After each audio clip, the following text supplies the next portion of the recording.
ഷിരൂരിൽ അർജുനു വേണ്ടിയുള്ള തിരച്ചിൽ ദൗത്യം നാളെ പുനരാരംഭിക്കും. നാവികസേനയുടെ നേതൃത്വത്തിൽ നാളെ പുഴയിൽ വീണ്ടും റഡാർ പരിശോധന നടത്താനാണ് തീരുമാനം. ലോറിയുടെ സ്ഥാനം മാറിയിട്ടുണ്ടോ എന്നറിയുകയാണ് പ്രധാന ലക്ഷ്യം. പുഴയിലെ ഒഴുക്കിന് കുറവുണ്ടെന്നും കാർവാറിൽ ഇന്ന് ചേർന്ന യോഗം വിലയിരുത്തി. ബംഗളൂരുവിൽ നിന്ന് എത്തിയ മന്ത്രി എ കെ ശശീന്ദ്രനും കർണാടക സർക്കാരുമായി വിഷയം ചർച്ച ചെയ്തിരുന്നു. അതേസമയം ഷിരൂർ ദൗത്യം തുടരുന്നതുമായി ബന്ധപ്പെട്ട കേസ് കർണാടക ഹൈക്കോടതി ഇന്ന് പരിഗണിച്ചില്ല.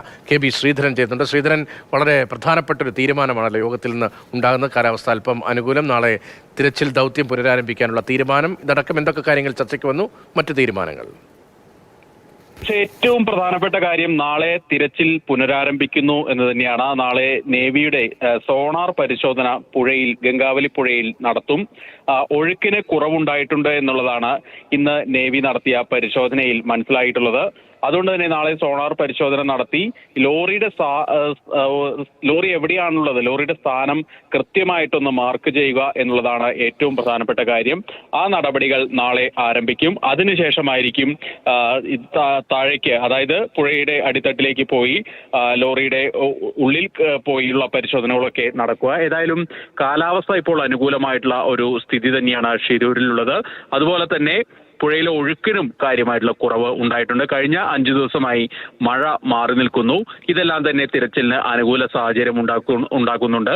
ഏതായാലും അല്പസമയം മുൻപാണ് ജില്ലാ ഭരണകൂടവും MLA അതുപോലെ തന്നെ SP ഉൾപ്പെടെയുള്ളവരും ചേർന്നിട്ടുള്ള ഒരു യോഗം, റിവ്യൂ മീറ്റിംഗ് ഉണ്ടായത്. ആ മീറ്റിംഗിലാണ് ഇങ്ങനെ സുപ്രധാന തീരുമാനമുണ്ടായിട്ടുള്ളത്. കാർവാറിൽ നിന്നുള്ള നേവൽ ബേസ് അംഗങ്ങൾ തന്നെയായിരിക്കും നാളെ സോണാർ പരിശോധന നടത്തുക. അതിനുശേഷം മുങ്ങൽ വിദഗ്ധർ ഉൾപ്പെടെ പുഴയിലിറങ്ങി പരിശോധന നടത്താനുള്ള സാഹചര്യം ഉണ്ടോ എന്നുകൂടി നോക്കും. ഏതായാലും കഴിഞ്ഞ ഒരു ആഴ്ചയിലധികമായി പൂർണ്ണമായിട്ടും മുടങ്ങി നിൽക്കുന്ന തിരച്ചിൽ വീണ്ടും പുനരാരംഭിക്കുന്നു എന്നുള്ളത് ഏറെ ആശ്വാസകരമായിട്ടുള്ള ഒരു കാര്യമാണ്.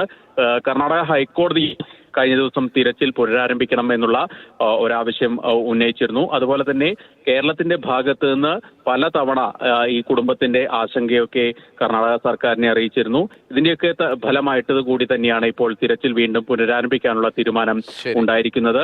ഈ കേസ് ഒരുപക്ഷെ നാളെ കർണാടക ഹൈക്കോടതി വീണ്ടും പരിഗണിക്കാനും സാധ്യതയുണ്ട്. ശരി, തിരച്ചിൽ വീണ്ടും ആരംഭിക്കാനുള്ള തീരുമാനമാണ് യോഗത്തിൻ്റെതായി ഇപ്പോൾ പുറത്തു വന്നത്. കെ ബി ശ്രീധരനാണ് ആ വിവരങ്ങൾ നൽകിയത്. അർജുൻ ദൗത്യം വീണ്ടും ജീവൻ വയ്ക്കുന്നൊരു സ്ഥിതിയിലേക്ക് എത്തുകയാണ്.